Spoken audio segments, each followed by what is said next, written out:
எல்லாருக்கும் வணக்கம். நான் ராஜ்சலக் பேசுகிறேன். 194வது வட்ட துணைத் தலைவர், Injambakkam, ECR Chennai Congress committee. Okay, இந்த வீடியோவில் நம்ம என்ன டாபிக் பார்க்க போகிறோம்னு பார்த்தீங்கன்னா, அரசியல் மற்றும் அரசியல் புரிதல். ஒரு சாமானிய மக்கள் அரசியல் மேலே எவ்வளோ புரிதல் வச்சுருக்காங்க அப்படின்னு நம்ம பார்க்க போகிறோம். ஓகேங்களா?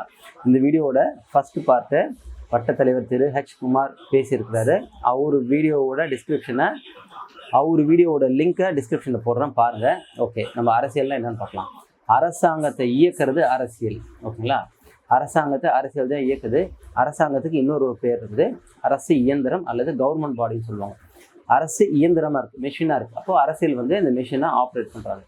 கவர்மெண்ட் பாடியை அரசியல் தான் உயிர் கொடுத்து அதை வேலை செய்ய வைக்கிறாங்க. ஓகேங்களா? அரசாங்கத்தில் இருக்கலாம் கவர்மெண்ட் ஆஃபீஸர், அரசியல்வாதியெல்லாம் மக்களால் தேர்ந்தெடுக்கப்பட்டவங்க. ஓகேங்களா? இப்போ அரசாங்கத்தில் இருக்கிற கவர்மெண்ட் ஆஃபீஸர் டைரக்ட் அண்ட் இன்டைரக்டாக மக்களுக்கு சேவை செய்கிறாங்க. ஆனால் மக்களோட அதிகமாக கனெக்டடாக இருக்க மாட்டாங்க. ஆனால் அரசியல்வாதி மக்களோட அதிகமாக கனெக்டடாக இருக்க வேண்டியது அடிப்படையான கடமை அரசியல்வாதி. ஓகேங்களா? சரி, இப்போ சாமானிய மக்கள் அரசியல் எவ்வளோ தெரிஞ்சு வச்சுக்கணும் பார்த்தீங்கன்னா, அரசியலை பற்றின புரிதலே இல்லை. யங்ஸ்டருக்கும் சரி, நிறைய பெரியவங்களுக்கும் சரி, பல வருஷமாக ஓட்டு போடுற மக்களுக்கும் அரசியல் பற்றி புரிதலே இல்லை. நம்ம எந்த கட்சிக்கு ஓட்டு போடணும், ஓட்டு போட்டதுக்கப்புறம் நம்மளோட கடமை என்ன, அரசியல்வாதிகளோட கடமை என்ன அப்படின்ற புரிதல் ரொம்ப ரொம்ப கம்மியாக இருக்குது. இந்த புரிதல் இல்லாதனால தான் அரசியல்வாதி மக்களோட டைரக்டடாக கனெக்டடாக இருக்க மாட்டாங்க. ப்ளஸ் அவங்களோட கடமையிலேருந்து அவங்க மீறுறாங்க. அது நமக்கு தெரியறதே இல்லை. அரசியல் தான் நாட்டோட பொருளாதாரத்தை நிர்ணயம் பண்ணுது. ஒரு குண்டூசி விலையிலேருந்து ஒரு காரோட விலை வரைக்கும், வீட்டோட விலை வரைக்கும், ஒரு ஸ்கூல் ஃபீஸ்லேருந்து government hospital, private hospital, government education institution, private education institution எல்லாத்தையும் நிர்ணயம் பண்ணுறது, அதனோட ஃபீஸ் ஸ்ட்ரக்சர், விலைவாசி எல்லாத்தையும் நிர்ணயம் பண்ணுறது அரசியல் தான். ஓகேங்களா? மக்களுக்கு அரசியலோட புரிதல் இருந்தால் இந்த பொருளாதாரன்றது சமநிலையில் இருக்கும். ஓகேங்களா? எப்படி ஒரு IAS கேண்டிடேட்டு கரண்ட் அஃபேர்ஸ் எவ்வளோ படித்து வச்சுருப்பாங்க, ஜென்ரல் நாலேஜ் எவ்வளோ கேதர் பண்ணி வச்சுருப்பாங்க, நாட்டு நடப்பு எவ்வளோ தெரிஞ்சு வச்சுருப்பாங்க, அதே அளவுக்கு ஒரு சாமானிய மக்கள் அரசியல் மற்றும் அரசியல்வாதி அவங்களோட கடமை என்ன நம்ம தெரிஞ்சு வச்சுருக்கோம். நாம் அரசியல் புரிதல் இருந்தாவே அரசியல்வாதி அவங்களோட கடமையை கரெக்டாக செய்வாங்க, மீற முடியாது.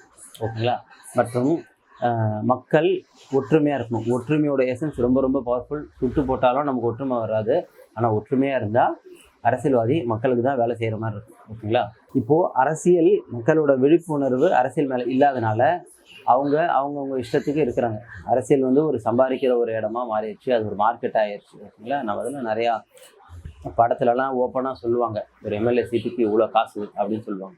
என்ன நம்மளால் புரிஞ்சிக்க முடியுதுன்னா, நிறைய காசு செலவு பண்ணி ஓட்டு போட்டு ஜெயிக்கிறவங்க உள்ள நிறைய சம்பாதிக்கிறாங்க அப்படின்னு ஒரு யதார்த்தமான உண்மை இருக்கும்.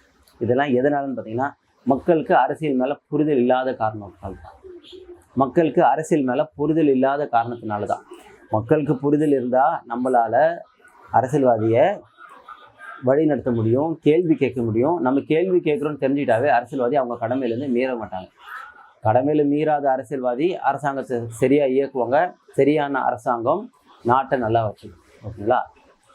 இந்த வீடியோ உங்களுக்கு யூஸ்ஃபுல்லாக இன்ஃபர்மேட்டிவாக இருந்துக்குன்னு நினைக்கிறேன். இன்னொரு கண்டென்ட்டில் நம்ம மறுபடியும் சந்திக்கலாம்.